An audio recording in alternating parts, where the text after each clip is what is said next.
সরকারি অনুদান, দেশি বিদেশি দাতা সংস্থা, জাকাত ফান্ড ও ব্যক্তিগত সহায়তায় পরিচালিত দেশের সবচেয়ে বড় ডায়াবেটিস চিকিৎসা প্রতিষ্ঠান। অথচ সেই বাংলাদেশ ডায়াবেটিক সমিতি বা বাডাসকে ঘিরেই উঠেছে অর্থ লোপাট, নিয়োগ বাণিজ্য, স্বজনপ্রীতি, প্রকল্পের অর্থ অপব্যবহার এবং আর্থিক অনিয়মের বিস্তর অভিযোগ। অনুসন্ধানে উঠে এসেছে রোগীদের সেবার জন্য প্রতিষ্ঠিত এই সংস্থার ভেতরে বছরের পর বছর গড়ে উঠেছে একটি প্রভাবশালী সিন্ডিকেট, যারা প্রতিষ্ঠানকে লোকসানি দেখিয়ে বিপুল অর্থের অপব্যবহারের সুযোগ নিয়েছে। জীবন অবাক না করলে কে করবে? 28% মিল্ক ফ্যাটের অবাক করার সাথে ফ্রেশ মিল্ক পাউডার। জীবন অবাক করুক প্রতিদিন। জাতীয় অধ্যাপক ডক্টর ইব্রাহিম প্রতিষ্ঠিত বাংলাদেশ ডায়াবেটিক সমিতি ও বারডেম হাসপাতাল একসময় দেশের ডায়াবেটিস চিকিৎসায় নতুন দিগন্তের সূচনা করেছিল।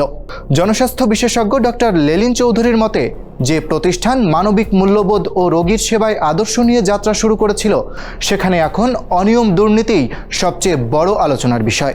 অভিযোগ রয়েছে, সরকারি অনুদান ও দাতাদের অর্থে চলা প্রতিষ্ঠানগুলোকে ইচ্ছাকৃতভাবে লোকসানি দেখিয়ে কোটি কোটি টাকা লোপাট করা হয়েছে। অথচ শুধু কর্মকর্তা কর্মচারীদের বেতন বাবদই প্রতি মাসে ব্যয় হয় প্রায় 18 কোটি টাকা। অনুসন্ধানে আরও উঠে এসেছে, দক্ষ জনবলের অভাবের বিপরীতে রমরমা নিয়োগ বাণিজ্য, ঘুষ এবং স্বজনপ্রীতির অভিযোগ। গুরুত্বপূর্ণ অনেক পদে প্রয়োজনীয় যোগ্যতা ছাড়াই লোক নিয়োগ দেওয়া হয়েছে বলে অভিযোগ রয়েছে। একই সঙ্গে 17 বছর ধরে মহাসচিবের দায়িত্বে থাকা মোহাম্মদ সাইফ উদ্দিনের বিপুল সম্পদ নিয়েও প্রশ্ন উঠেছে।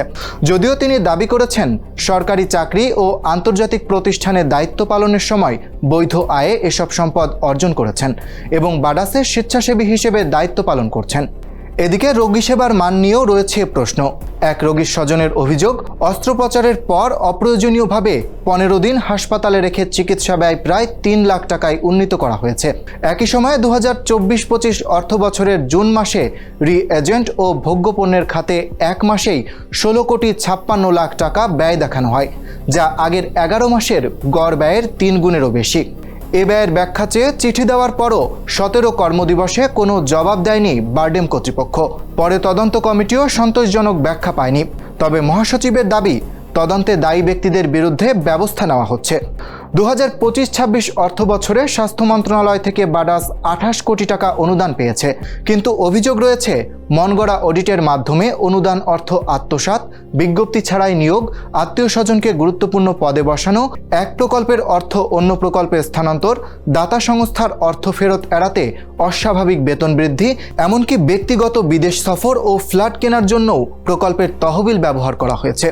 বর্তমানে ব্যাংক ও সরবরাহকারী প্রতিষ্ঠানের কাছে বাডাসের দেনা প্রায় 300 কোটি টাকা। যদিও মহাসচিবের দাবি, গত বছর গরিব রোগীদের বিনামূল্যে চিকিৎসা ও ঔষধে 113 কোটি টাকা ব্যয় হয়েছে। তবে টিআইবির নির্বাহী পরিচালক ডক্টর ইফতেখারুজ্জামান বলছেন, সংশ্লিষ্টদের সম্পদের উৎস, আর্থিক ব্যবস্থাপনা এবং পুরো প্রতিষ্ঠানের কার্যক্রম নিরপেক্ষভাবে তদন্ত করে সত্য উদ্ঘাটন করা এখন সময়ের দাবি।